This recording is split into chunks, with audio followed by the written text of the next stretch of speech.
नमस्कार, मातोश्री डेअरी फार्ममध्ये आपलं स्वागत आहे.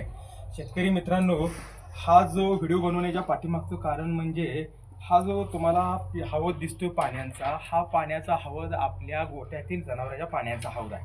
ह्याचं संकलन हे 3,500 लिटर आहे. हे हौद आपण कमीत कमी एका महिन्यातून नेहमी स्वच्छ करत असतो. हे स्वच्छ करत असताना जी शेतकरी लोकांना ती स्वच्छ करण्यासाठी जी अडचणी येते, त्यासाठी आपण एक हा नवीन उपाय म्हणा किंवा हा नवीन जुगाड म्हणा, काही म्हणा, हे आपण एक नवीन प्रकार घेऊन आलेलो आहे. हा वालपुट्टीचा पत्रा आहे. जो 4 इंची वालपुट्टीचा पत्रा जो आहे, हा कलरच्या दुकानात किंवा पेंटच्या दुकानात कुठेही मिळतो.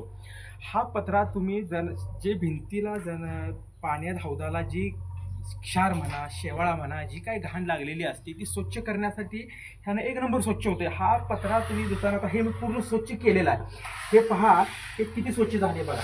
हे तुम्ही फक्त पत्र्याने एक हात मारला की पूर्ण हे हौदाची स्वच्छ होऊन जातो. हा अजिबात जास्त वेळ लागत नाही, लगेच स्वच्छ होतो. आणि हे राहिलेलं जी हौदातलं खालचं पाणी स्वच्छ जी पाणी असतं ते भरण्यासाठी ह्या सुपलीचा वापर करा. ह्या सुपलीनं जे खालचं जे पाणी असतं हे लगेच पाणी ह्या सुपलीमध्ये येतं. म्हणजे जसं आपण फरशी हे पुसून घेतो, त्या फरशीनं फडक्यानं पुसून घेतलेलं जे पाणी पूर्ण निघतं, तसं ह्या सुपलीनं पूर्ण पाणी निघतं.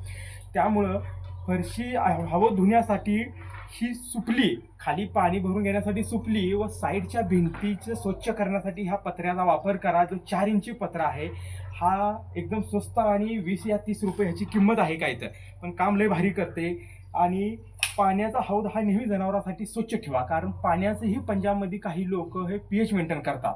पाण्याचा pH जर मेंटेन झाला तर जनावरांसाठी जे पोटाचे आजार विकार असतात ते होत नाहीत.